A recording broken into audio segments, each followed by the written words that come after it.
Et c'est parti pour une nouvelle semaine que je nous souhaite à tous très belle et ensoleillée, pleine de tendresse. Et surtout de très très belles nouvelles. Notez que les petits moments d'aujourd'hui deviennent de précieux souvenirs de demain. Bonjour, bienvenue dans la balade matinale. Nous commençons cette semaine avec des conseils à l'endroit des femmes, les femmes et les activités sportives. C'est vrai que de plus en plus de femmes pratiquent d'activités physiques et sportives, mais en 2025, il y en a plus les hommes qui en pratiquent que les femmes. Aujourd'hui, on va essayer de ressortir les bienfaits de ces pratiques sportives, surtout pour les femmes d'un certain âge. Restez scotchés à Radio Gena. On en parle dans un instant avec un invité avisé. Amita Kola avec Omar B. À l'instant, comme on le dit, un artiste ne meurt jamais. Il reste malgré tout parmi nous. On vient à l'instant de l'écouter.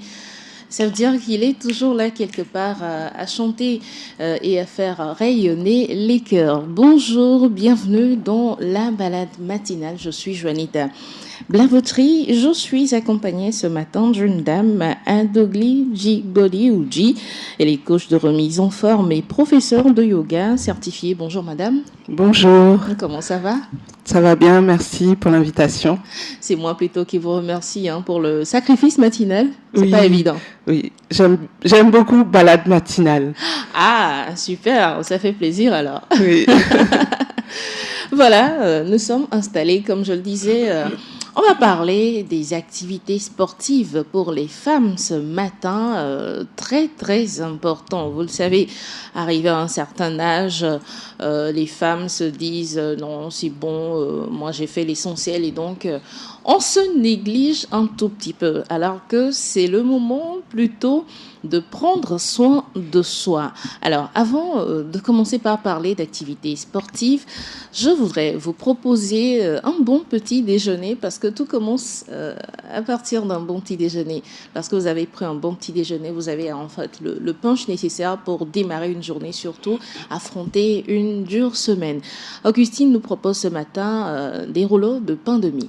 Allô les baladeurs, rouleau de pain de mie au jambon et au fromage.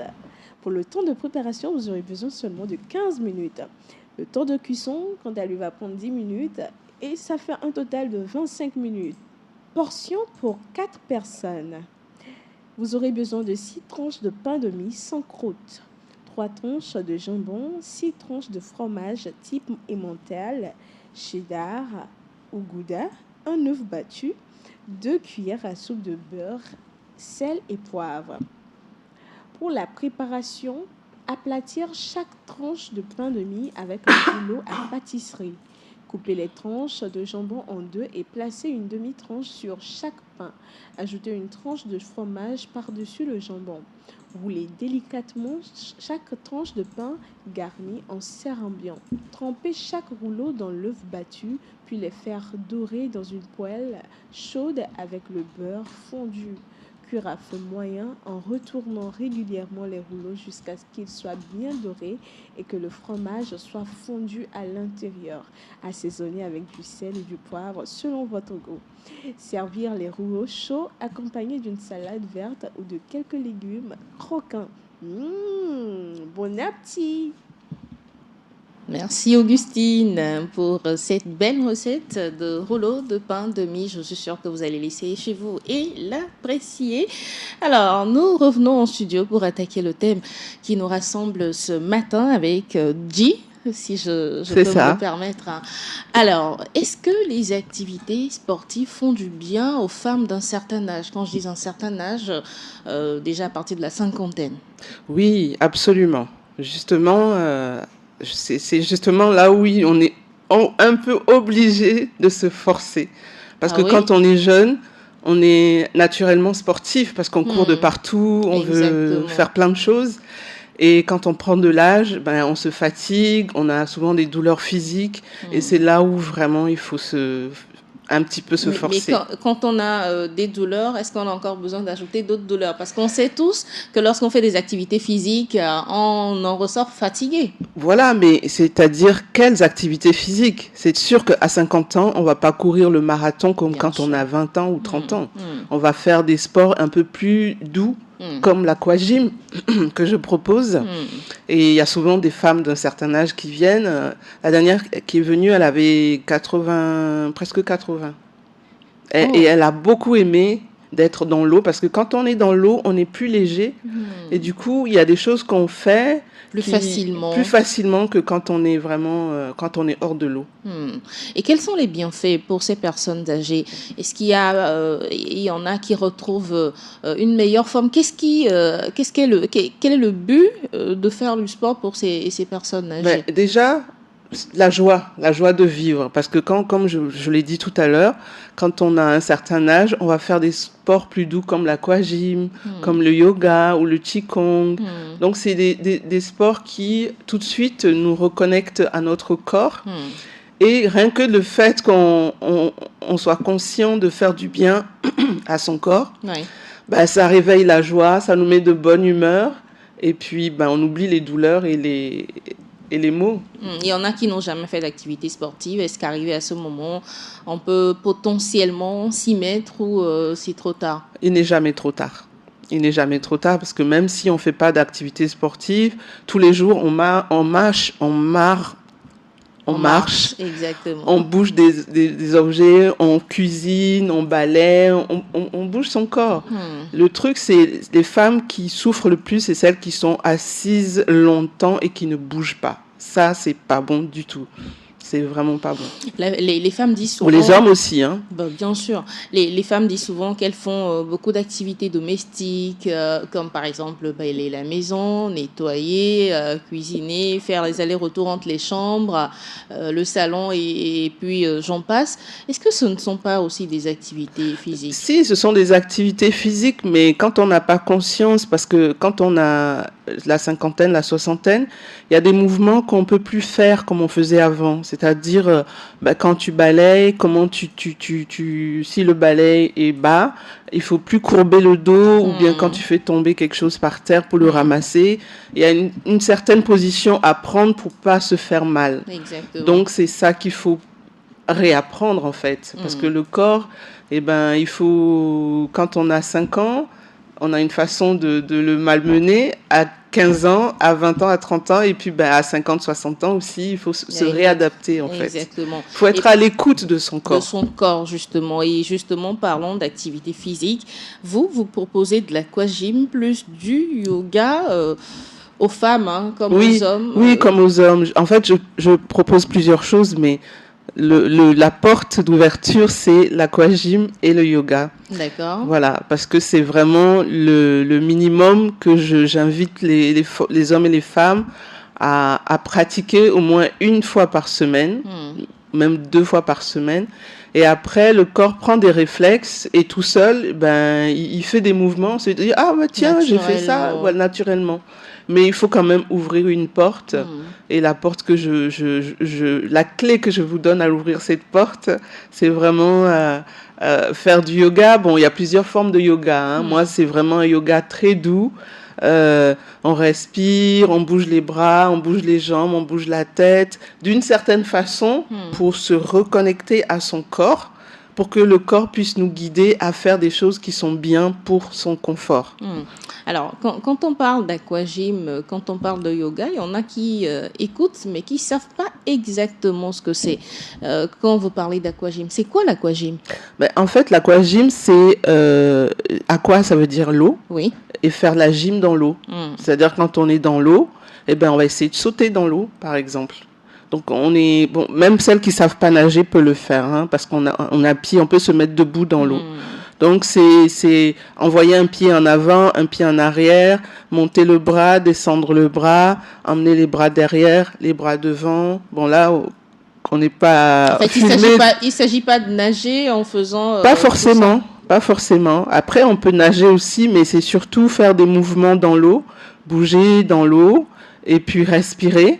Donc, vous savez, on a commencé cette vie en étant dans le ventre de notre maman, on était déjà dans l'eau. C'est vraiment un élément naturel. Donc, tout le monde doit pouvoir se sentir bien dans l'eau. Et l'aquagym permet vraiment de... c'est aussi une discipline idéale pour les femmes enceintes. Vraiment, ça fait beaucoup de bien à la préparation à l'accouchement d'être dans l'eau. Mais au-delà de ça, pour celles qui sont pas enceintes, ça permet on brûle les calories, on améliore vraiment sa santé grâce au fait que on va lutter contre la cellulite, on va affiner ses cuisses, perdre sa culotte de cheval, raffermir ses seins, ses fesses. Tout ça grâce à l'aquagym, c'est possible? Vous pouvez pas, vous imaginez pas tout ce que l'aquagym peut faire. C'est vraiment un secret bien gardé que j'invite les femmes à venir découvrir. Wow. Alors, ça réduit le stress, ça préserve les articulations, ça prend soin également du cœur. Vous savez qu'aujourd'hui, c'est facilement que l'on fait un AVC. Exactement. Est-ce que des suites d'un AVC, on peut se permettre également de faire l'aquagym? Bien sûr, d'être dans l'eau, déjà, quand on est dans l'eau, on est comme un poisson, quoi. L'eau fait beaucoup de bien et nous-mêmes, on est constitués de plus de 70% d'eau. Donc, c'est vraiment en résonance et quand on rentre, on a du mal à s'y mettre et une fois qu'on est dedans, on n'a plus envie de sortir. Ah oui. Racontez-nous comment se passe une séance d'aquagym avec vos élèves, on va dire. Oui, donc une séance, on arrive, on se met dans l'eau et puis moi je suis hors de l'eau pour les guider parce que quand je suis dans l'eau, ils voient pas les mouvements que je fais. Donc moi je suis hors de l'eau et je les guide et je leur dis montez le bras, descendez le bras, essayez de vous accroupir dans l'eau, essayez de sauter dans l'eau. Et en fait, c'est comme on redevient un peu comme un enfant qui joue dans l'eau et rien que ça réveille la bonne humeur et le sourire et c'est bon pour le moral et il y a plus de place pour les maladies et les douleurs, quoi. Ça dure combien de temps? Ça dure entre 40 et 40 minutes à peu près. 30 et 40 minutes. Maximum, et après, on va faire du yoga. Ouais. D'accord. Parce que comme on fait des mouvements dans l'eau, on ne se rend pas compte, mais après, on peut avoir des courbatures. Et le yoga, justement, va permettre de s'étirer pour prévenir les courbatures. Les courbatures. Voilà. Quels sont les retours que vous avez? Ah, c'est positif. Il y en a qui reviennent systématiquement. Le plus dur, pour elles, c'est de se lever le matin. Bon, au début, j'avais mis à 8h. Maintenant, c'est à 10h. Donc, plus d'excuses. À 10h les week-ends ou voilà, le matin. Donc, le samedi matin, tous les samedis matins, c'est à l'hôtel Onomo, à Lomé. Et c'est de 10h à 11h30 à peu près. Voilà, on se donne 1h et demie pour faire de l'aquagym et du yoga.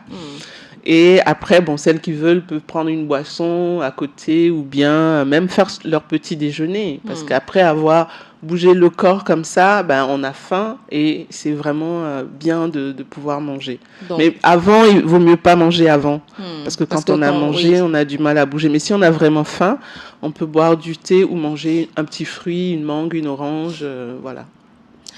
En tout cas, bien vieillir, c'est l'idéal pour chaque homme, pour chaque femme, enfin pour chaque être humain. La liste, lorsque vous faites des activités sportives, elle est longue. Peut-être vous tomberez moins malade aussi pour ceux-là qui ont des petits bobos. Mais moi, je sais surtout que les activités sportives donnent plus de motivation. C'est ça. Ça permet aussi d'avoir plus de mobilité, de n'avoir pas avoir trop peur des situations, parce que quand vous faites des activités sportives, ça vous donne une estime de soi pas possible. Et les personnes âgées qui ont tendance à faire beaucoup d'activités sportives, ils vous témoigneront que leur vie est beaucoup plus aisée et plus agréable encore. Voilà, et c'est bien de faire des activités sportives, mais en fait, ça dépend aussi de... On se connaît, il y en a qui se connaissent bien, ils savent très bien que il y a des choses qu'ils peuvent pas faire parce qu'ils n'ont pas l'habitude et puis ça leur fait, ils se font mal. Donc c'est important de toujours se faire accompagner. Même pour ceux qui sont sportifs, ils ont toujours des coachs qui les accompagnent parce que c'est vraiment important de ne pas malmener son corps. Notre corps, c'est vraiment notre maison. Et il faut en prendre soin. Notre maison, tous les jours, on balaye, on vide les poubelles, on ouvre les portes, on ouvre les fenêtres, on aère. Notre corps, c'est pareil. Il faut ouvrir son corps, respirer, l'aérer, bien manger, déjà, et puis bouger. On est déjà à 70% de prévention. On tombe beaucoup moins malade en étant comme ça. Et puis, quand vous avez un coach, le coach va aussi vous donner des conseils pratiques pour avoir moins de charge mentale, moins de stress, moins de même quand on a des soucis, eh ben on peut avoir des soucis et être quand même de bonne humeur. Parce que plus on s'apitoie sur ses problèmes et ses soucis, et plus ça grossit. Effectivement. Voilà. Oui. Alors que quand on est plus dans son corps et moins dans sa tête, eh ben tout s'allège et puis les problèmes passent. Hein. Qui n'a pas de problème? Tout le monde a des problèmes.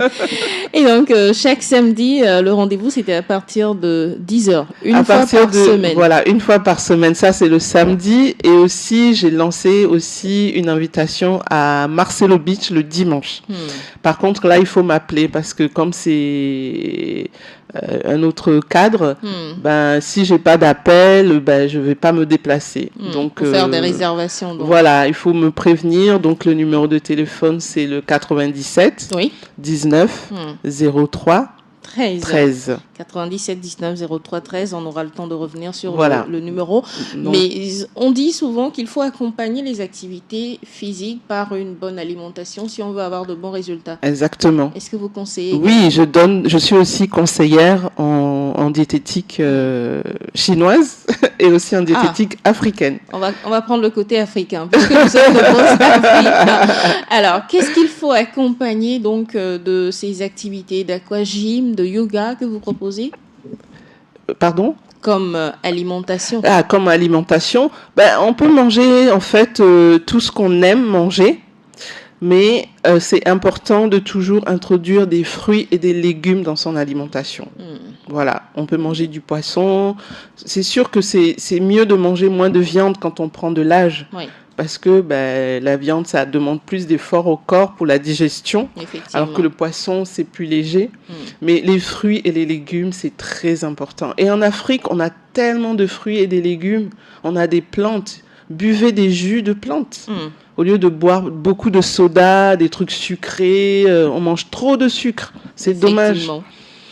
Donc, je ne vais pas tout vous dire ici, mais en tout cas, j'ai des très bons conseils pour vous et pour tout ce qui concerne l'alimentation. J'ai mentionné la diététique chinoise. Pourquoi? Parce que c'est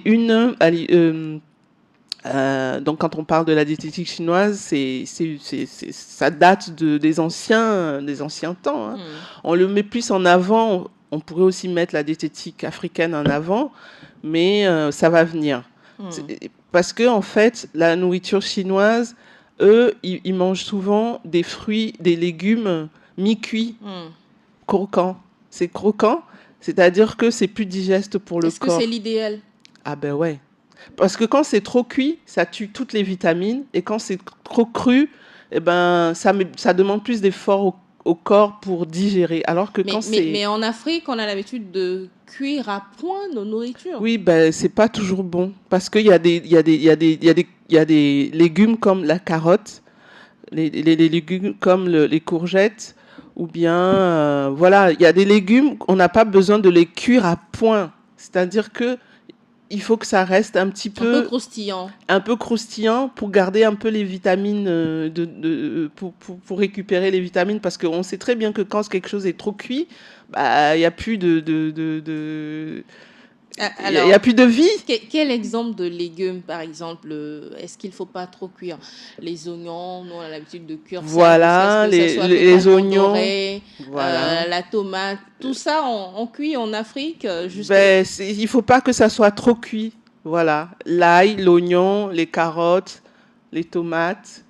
Qu'est-ce qu'on a encore comme légumes? Aujourd'hui, on trouve de tout, du poivron. Le persil. Voilà. Le persil, on n'a pas besoin de le cuire. On peut le manger cru. Naturellement. Mais comme des fois, à cause on ne sait pas où ça a poussé tout ça, on peut ébouillanter un petit peu, mais il ne faut pas que ça soit cuit. Voilà. Bon, il y a les pommes de terre, on est obligé de les faire cuire parce que sinon cru, c'est pas très agréable. Ouais. Les patates douces, même les bananes plantains, ça peut être mi-cuit. On n'est pas obligé de le faire. Parce que déjà les bananes plantains, on peut manger ça cru. Voilà, exactement. C'est-à-dire que c'est ce qu'on appelle cuire au wok. C'est-à-dire que c'est saisi et puis hop, on éteint le feu et ça Rapidement. continue, comme c'est chaud, ça continue de cuire et c'est super bon, hein. C'est un peu croquant et ben, on sent qu'il y a de la vie, quoi. D'accord. Voilà. Quel autre aliment quand nous prenons les viandes, par exemple, je prends à tout hasard la viande de bœuf. Mhm. Est-ce que cette viande a besoin d'être cuite à point pour Oui, manger? oui. Moi, la viande, je recommande que ça soit toujours bien cuit. Voilà. Parce que comme on ne sait pas trop les provenances des viandes et tout, parce qu'en Europe, il y en a qui mangent la viande crue, hein. Il y en a qui Carrément. mangent carrément cru. Ouais, ouais, ouais. Ils appellent ça les tartares de bœuf. Mais bon, je recommande pas ça, moi, ici. Donc, c'est mieux de faire bien cuire la viande. Même le poisson cru aussi. On mange du poisson cru. Les sushis, par exemple, on retrouve le poisson cru. Mais moi, je recommande de faire bien cuire tout ça. Mais tout ce qui est légumes, bah, c'est pas la peine de faire cuire à point, parce qu'on tue toutes les vitamines et c'est dommage. Voilà. Donc, si je comprends bien, l'idéal serait de manger les légumes crus. C'est l'idéal. Cru, bah, les carottes, on peut manger cru. Dans les salades, Les les concombres. concombres, voilà, tout ça. Il y a des choses qu'on mange crues déjà, de toute façon, quand on fait une salade. Mais c'est vrai que les légumes, bah, c'est bien aussi de temps en temps d'essayer. Je sais quand on n'a pas l'habitude. Parce que c'est manger la pâte tous les jours avec la sauce et de la viande. Je suis désolée, mais ça suffit pas pour quand on est petit. Bon, ça va, ça. Mais et même que pour les petits. même pour les petits. Déjà, ils rechignent de manger la même chose tous les jours. Exactement. Oui. Voilà. Bon, on dit pas non plus d'aller manger des steaks frites et des hamburgers. Mais voilà, même chez nous, on a du baume à des mets, tout ça, cuit, tout ça, c'est bon. Il faut en manger. Mais il faut que la nourriture soit variée, en fait. D'accord. Varier les fruits et légumes, les 5 par jour, c'est très important. Il ne s'agit pas de manger 5 fruits par jour, 5 légumes par jour, mais d'associer les deux pour qu'on ait les 5 fruits et légumes, n'est-ce pas? Voilà, exactement. Et j'ai un dernier conseil à donner par rapport à l'alimentation. Oui. C'est les fruits, c'est bien de les manger avant ou bien en dehors des repas. C'est-à-dire 30 minutes avant ou 30 minutes après? 30 minutes avant. 30 minutes après, c'est pas conseillé, même tout de suite après, parce que en fait, les fruits se digèrent très vite. En 20 minutes, quand on mange une mangue, en 20 minutes, elle est déjà digérée. Déjà faim, oui. Voilà. Alors que quand on a mangé un plat de riz avec de la viande, il faut 4 à 5 heures pour digérer.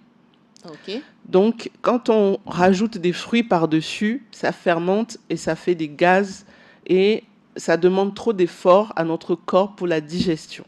Alors que quand on a mangé un plat de riz et de viande à midi, eh ben, vers 16h, 17h, on peut manger des fruits parce que la digestion est passée et les fruits vont nous donner aussi l'énergie et ça se digère très vite. Donc, je sais que beaucoup de gens aiment manger les fruits après les repas parce que ça fait le dessert, mais c'est une mauvaise habitude qu'on a pris. Wow. Et après, les gens qui ont des problèmes de digestion le savent parce qu'ils ne le font pas. Ceux qui n'ont pas de problème de digestion, ils le font, mais plus tard, ça cause des problèmes. Et donc, au petit déjeuner, comme il est conseillé de prendre des fruits, c'est mieux de prendre simplement des fruits, sans aucun ajout.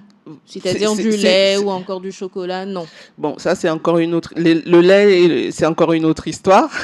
Mais quand on a un petit déjeuner qui a des fruits, c'est mieux de commencer par les fruits et de manger le pain et le croissant ou la bouillie après. Et pas faire l'inverse, manger le pain, la bouillie et puis les fruits après, c'est pas très bon. Donc vous vous levez le matin, si vous décidez de manger des fruits, mangez que les fruits. Ouais.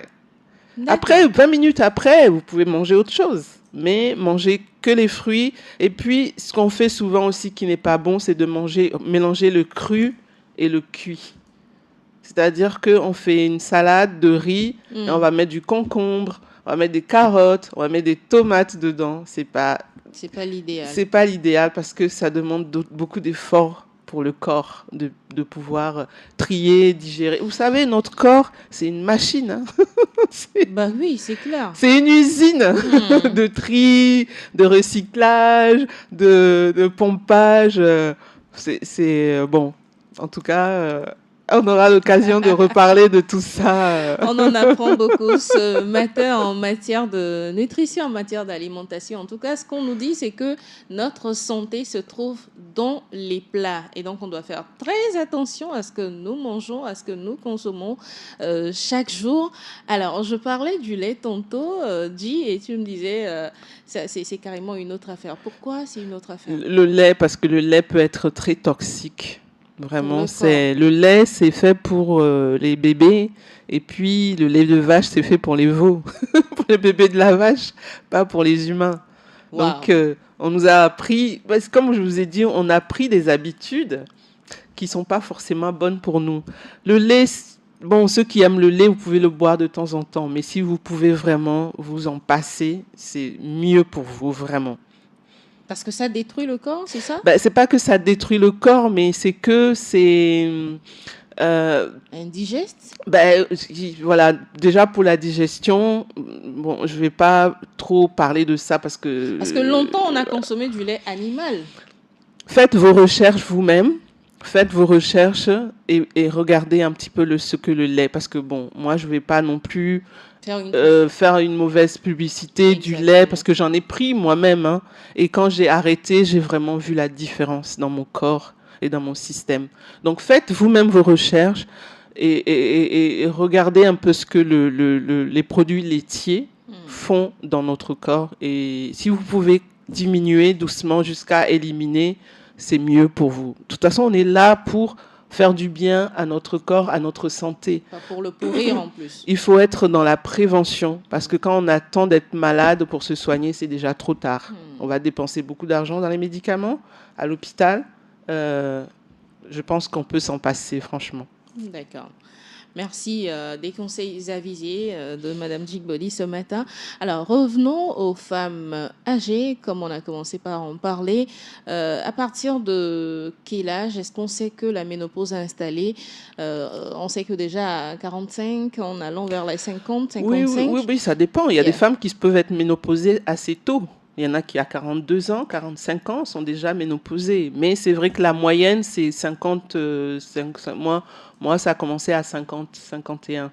Voilà. Ah, vous avez plus de 50 Aujourd'hui, ans? j'ai 53 ans. Vous ne le faites pas du tout. Merci. Pas du tout. Je suis l'exemple de ce que j'enseigne.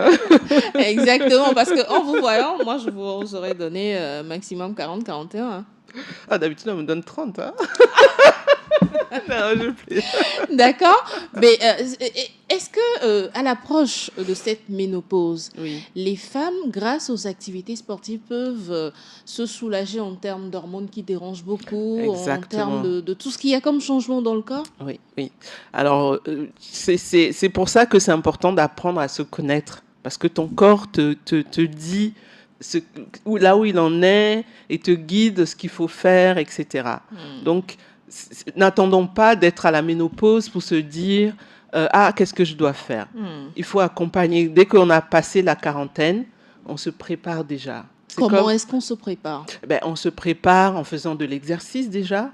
Parce que quand vous allez venir à mes cours d'aquagym, il y a des exercices que je vais vous faire qui vont être aussi dans la prévention. Est-ce qu'une fois par semaine, ça suffit au corps pour... Une fois par semaine de cours avec moi, ça suffit. Mais après, il faut continuer à la maison. Parce que je donne des exercices, des devoirs de maison à faire à la maison. Parce que je ne vais pas commencer à leur demander de venir tous les jours. Elles ne peuvent pas. Mais on commence une fois par semaine. Puis 2 fois, puis 3 fois. Mais déjà, venir une fois par semaine, vous allez repartir avec des pépites que vous allez pouvoir pratiquer à la maison. Ensuite, je fais des coachings aussi individuels. Je me déplace à domicile, je fais aussi des massages, voilà, des massages thérapeutiques. Donc, comme je vous ai dit, je fais plusieurs choses, mais je commence par le yoga et l'aquagym parce que c'est vraiment très abordable pour tout le monde, débutant ou avancé, etc. Donc, pour revenir sur la ménopause, moi, déjà, à 40 ans, j'ai commencé à me préparer. Voilà, je me suis documentée, j'ai acheté une formation pour pouvoir préparer mon corps, commencer à faire des exercices qu'il faut, manger ce qu'il faut manger, parce que quand on arrive à la ménopause, surtout moi j'ai été réglée comme une horloge. D'accord. Donc j'ai senti le truc dès que j'ai commencé à être déréglée, j'ai dit le corps me prévient. Donc j'ai commencé à suivre le processus et du coup là c'est vrai que j'ai encore des bouffées de chaleur, mais je sais ce qu'il faut faire pour pas que ça me dérange trop. Voilà, que ça déborde. Et je sais ce qu'il faut manger, je sais les exercices qu'il faut faire. Du coup, c'est vrai que c'est une période un peu, bon, je vais pas dire difficile, mais pas très confortable. Mais on y arrive et c'est souvent pris comme c'est quelque chose qui est très négatif et péjoratif dans notre société. Pas peut-être moins en Afrique qu'en Europe, en Occident. Mais en Occident, c'est vraiment pas très mis en avant, quoi. C'est-à-dire, maintenant, ça commence un petit peu. Alors que quand on arrive à la ménopause, c'est la pause. Le corps, il arrête de fabriquer des bébés. Donc, la femme peut maintenant s'occuper d'elle-même. Profiter de son prendre corps. Le temps pour se prendre soin de son corps. Elle n'a plus à se préoccuper de ses menstrues, de tous ces trucs-là. Donc, bon, il y a d'autres difficultés, d'autres choses qu'elle va rencontrer. D'autres challenges, on va dire. Mais justement, on est plus mature, on a l'âge et on peut vraiment prendre soin de soi pour que ces challenges soient vraiment... ça ne soit pas des gros challenges. Alors, est-ce qu'il faut attendre d'être proche de la quarantaine pour commencer par prendre des précautions? Non, de toute façon, il y a des femmes de 30 ans qui commencent déjà. Mais bon, jusqu'à 35 ans, ça va. On peut quand même être dans son corps de jeune femme. On est plus préoccupé par... Il y en a qui n'ont pas encore d'enfants. Hein. Il y en a qui ont leur premier enfant à 40 ans. Exactement. Donc, à 30 ans, on est plus préoccupé par trouver l'homme idéal pour faire des enfants, s'occuper de ses enfants, leur donner une bonne éducation, etc. Mais c'est vrai qu'une fois que les enfants sont un petit peu grands, qu'on approche la quarantaine, en plus, c'est l'âge où souvent... il y a des difficultés dans le couple aussi. Monsieur peut-être être tenté d'aller à gauche, à droite. Il faut le dire. Hein, c'est une réalité. C'est une réalité. Il faut se dire la vérité, franchement. Donc, mais si nous, on se dit, je prends de l'âge, il faut que je m'occupe de moi pour que monsieur voit que je fais des efforts et Attention, c'est dans les deux sens. Hein. Les hommes également doivent prendre soin d'eux. Oui. Il y en a qui, à partir de la quarantaine, commencent par pousser un bidon devant et c'est pas très joli. Oui, sauf que c'est plus voyant chez la femme que chez l'homme. Parce que certains hommes, je suis désolée, hein, mais on sait que certains hommes, il leur faut du temps pour être matures. Donc, un homme, il a le temps. Il y en a qui ont encore des enfants à 50 ans, 60 ans. Oh, mais qu'est-ce que vous dites, même à 70? Même à 70. Moi, mon maître a eu son dernier enfant. Il avait presque 76 ans. Ouais. J'ai eu un témoignage comme ça la dernière fois, un homme de 73 ans qui venait d'avoir un bébé. Il le disait fièrement, gaillardement. Exact. Alors qu'il avait déjà aussi des petits-enfants. Alors que ce n'est pas le cas chez les femmes. Voilà. Même si on sait qu'il y a certaines femmes qui peuvent avoir des enfants à 52, 53, 54 ans. Une petite minorité. Mais vous imaginez, déjà, moi j'ai eu ma fille, j'avais presque 22 ans, 22, mais j'ai été fatiguée, alors que c'est vraiment... pourtant, toute ma grossesse, j'étais en pleine forme. J'étais vraiment en pleine forme. Je pouvais courir le marathon. Wow. Bon, vers la fin, c'est un peu plus compliqué, mais après l'accouchement, mais j'ai été fatiguée parce que c'est là où le corps demande, on perd beaucoup d'énergie, c'est les grossesses. On est dans la récupération aussi. Voilà, donc nous les femmes, on perd l'énergie à cause des menstrues et par les accouchements, les grossesses et tout. Oui. Et les hommes, c'est par l'éjaculation. Donc, toute cette énergie-là, vous imaginez, donc à 20 ans déjà, si on est fatigué après un accouchement, ou à 30 ans, on imagine à 50 ans. Ouais. 50 ans, on est à quatre pattes. Donc, si on peut avoir des enfants avant la cinquantaine, c'est mieux. L'idéal. Et puis, vous imaginez un enfant à 50 ans, quand vous aurez 70 ans, il aura 20 ans. Ça, si vous avez la chance d'atteindre les 70. Exactement. Ouais. Donc, faisons des enfants quand on a l'âge de faire les enfants plus jeunes pour pouvoir profiter après de notre retraite du corps. À 50 ans, on est déjà grand-mère des fois. Donc, on peut vraiment profiter de nos petits-enfants et puis vivre sereinement. Exactement. Alors, l'aquagym est également très bon pour la peau. Oui. Comment ça se fait? Parce que l'eau rentre, surtout quand on le fait dans l'eau de mer. Parce qu'on fait... à Marcelo Beach, on fait l'aquagym dans l'eau de mer parce qu'ils ont aménagé un bassin où l'eau de mer vient, où on est en sécurité. Filtré quand même. Hein. Filtré, c'est-à-dire l'eau de mer filtrée, parce qu'on sait tous les déchets qui se trouvent oui, dans la mer. Bien sûr, oui. Ben ouais, non. Ouais. Donc, voilà, donc l'eau rentre dans notre... Même quand on prend une douche, une simple douche, des fois, moi, je prends la douche, mais je ne m'essuie pas. Je reste que mon corps absorbe l'eau. Voilà, donc par les pores. Et puis, l'eau, c'est la vie, l'eau nettoie. On se nettoie, donc forcément... naturellement, ça fait du bien à la peau. Ça fait du bien à la peau. Si vous nous rejoignez, merci de le faire, chers auditeurs. Nous parlons ce matin d'activités physiques et sportives pour les femmes.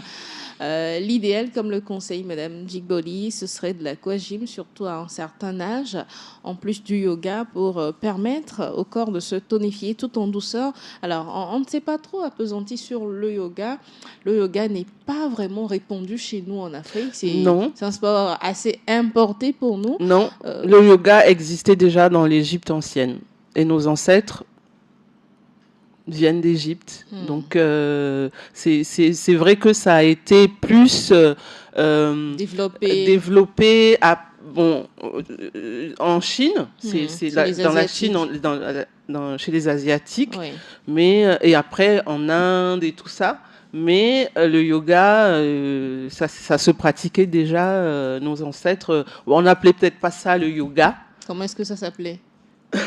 Je ne saurais pas exactement les termes, mais quand on regarde les anciens livres sur l'Afrique ancestrale, on peut se rendre compte que nos ancêtres faisaient déjà des exercices de torsion, d'étirement, des choses comme ça. D'ailleurs, dans la danse africaine.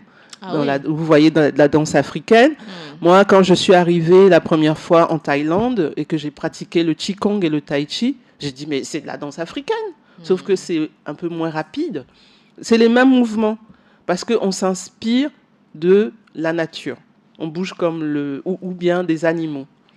On reproduit ce qu'on voit au quotidien. Voilà. D'accord. Donc, on danse, on imite le serpent, on imite, je sais pas moi, la gazelle, on imite... Est-ce que c'est un sport adapté à toute personne, c'est-à-dire les personnes un peu plus en forme peuvent également pratiquer le yoga? Vous savez, le tai chi, en Chine, le tai chi, c'est surtout les personnes âgées qui le font, hein.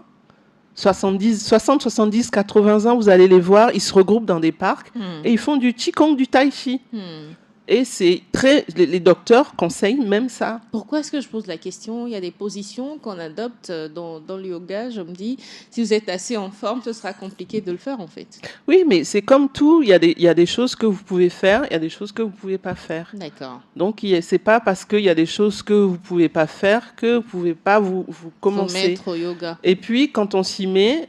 Moi, quand j'ai commencé, il y avait des choses que je ne pouvais pas faire et aujourd'hui, j'arrive à les faire. Donc, il faut aussi être, patient. Et voilà, quand on commence le piano, on ne peut pas jouer du Mozart. Du tout. On fait d'abord les gammes, pip, tip, tip, tip, tip. Et puis, tous les jours, si on fait ces gammes, un jour, on devient pianiste. Voilà, c'est la même chose. L'aquagym plus le yoga avec Ji Adogli, coach santé, bien-être et institutrice certifiée de UHTS par Montauk Chia. Voilà, c'est notre école de Qigong et de yoga qui est internationalement reconnue. Voilà, donc moi j'ai rencontré ce maître en France parce que j'ai fait mes études en France. j'ai commencé ma vie active en France avant de revenir en Afrique. Et j'ai rencontré ce maître à Paris. Et je me suis intéressée à son enseignement. Donc, après, je suis allée en Thaïlande me former. D'accord. Et aujourd'hui, je suis diplômée de cette école qui est internationalement reconnue. Il y en a partout dans le monde. Voilà. Et donc, tous les samedis et bientôt tous les dimanches, il y a C'est déjà tous les samedis et tous les dimanches. À partir de 10h. Voilà, à partir de 10h. Et bon... Venez avant, parce que si on dit à partir de 10h, ils vont venir. Si vous pouvez m'appeler, c'est mieux. Bon, voilà, vous pouvez m'envoyer un message sur WhatsApp ou même sur le direct. D'accord. Donc, on a donné le numéro tout à l'heure. On va redonner ça encore, le 97 19 03 13. Voilà, c'est ça. D'accord. Vous envoyez un message pour vous faire donc enregistrer et prévenir que vous serez là pour le cours du samedi à venir. Voilà. Et on vous enregistre, c'est de 10h à 11h30 minutes. Est-ce qu'il y a besoin de donner le prix? Je ne pense pas. Vous pouvez inboxer, madame, pour avoir les détails des prix, n'est-ce pas? Oui, voilà, oui. Et puis, vraiment, il ne faut pas que le prix soit un problème.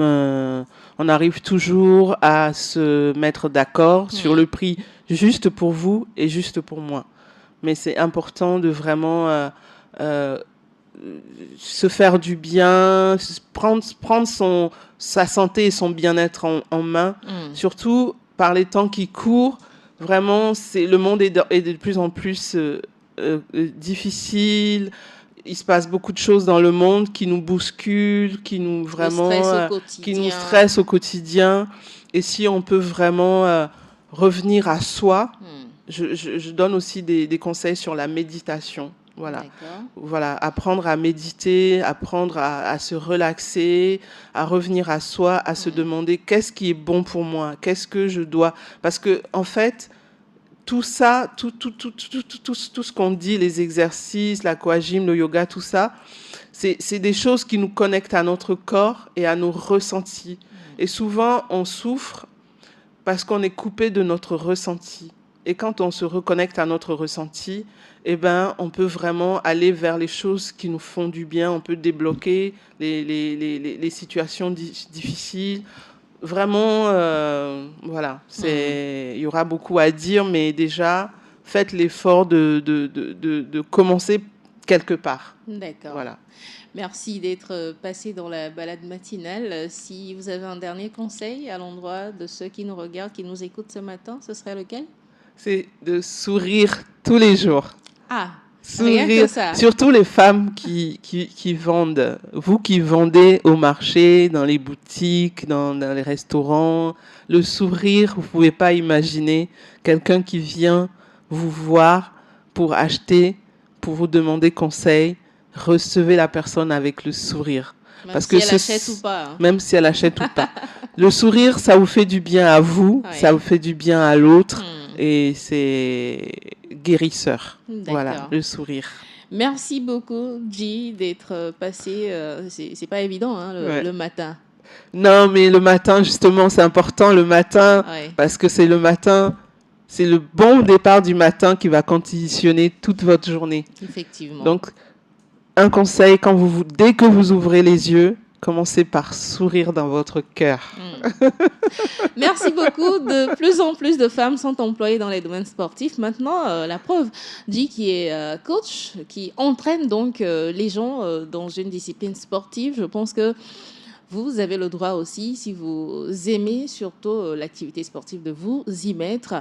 Surtout pour des personnes âgées, ça a un effet protecteur contre plusieurs maladies chroniques, des maladies cardiaques et les problèmes de santé trouvent solution dans les activités sportives. Je ne vais pas commencer à en citer, mais essayez quand même de vous mettre à un sport au mieux. Vous employez un coach qui vous y aide. Ça va beaucoup vous aider. C'est fini pour aujourd'hui. Je vous souhaite une très belle semaine une fois encore et gros bisous à tous et à chacun. À bientôt.